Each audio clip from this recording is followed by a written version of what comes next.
Welcome to Glencoe's Health e-Spotlight video series, where real-world connections help you develop the skills for a healthy future.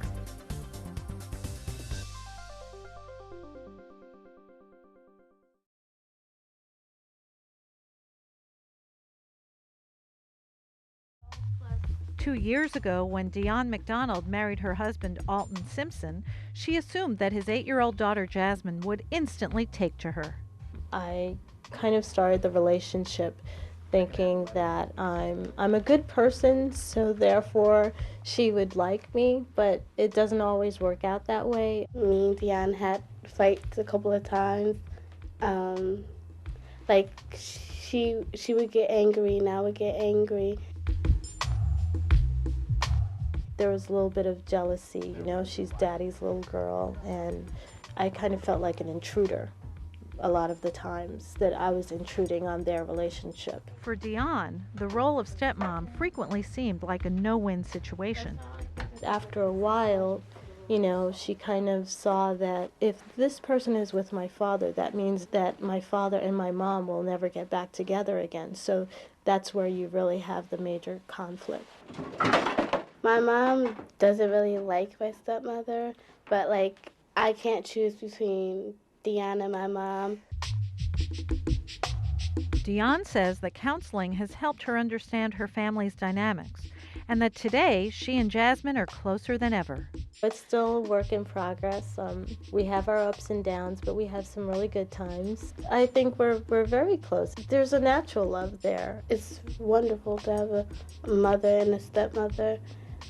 You have two people who care like the same amount.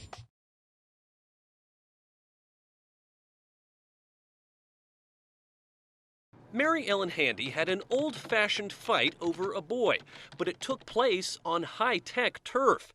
Insults hurled at her online. Mary Ellen, you're such a whore, you're a slut. I can't believe you took my boyfriend. It's called cyberbullying. Thanks to technology, abuse travels farther and faster and can be devastating. I started throwing up. I couldn't eat, and I got really sick, and I got these stomach problems. Too often kids face cyberbullies all by themselves in the dark, staring at the screen. Perry Aftab, an expert in online safety for kids, says cyberbullying is a growing menace, which schools can have trouble controlling, especially if it starts off campus. And you know what? They're right. So when it comes to changing some laws, I think we need to give schools a little bit more jurisdiction if what starts out at home has an impact in school. There are solutions online. Many social networking sites forbid abuse of language. If bullying is reported, the perpetrator's account can be shut down. Parents can also install spy software to monitor their kids' messages. There's even a service that promises to search out and destroy hurtful comments. But what finally worked for Mary Ellen was a low-tech solution. Bigger kids telling the bully to back off. If it wasn't for them, I don't know, if it would have stopped. Proving that whether in the schoolyard or on the internet, bullies can be beat.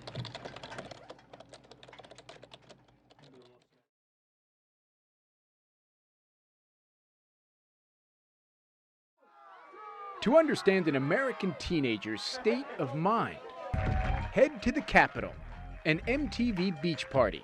It seemed the place to go after hearing the teens think adults are coming up short. Who thinks parents are not doing as good a job as they could?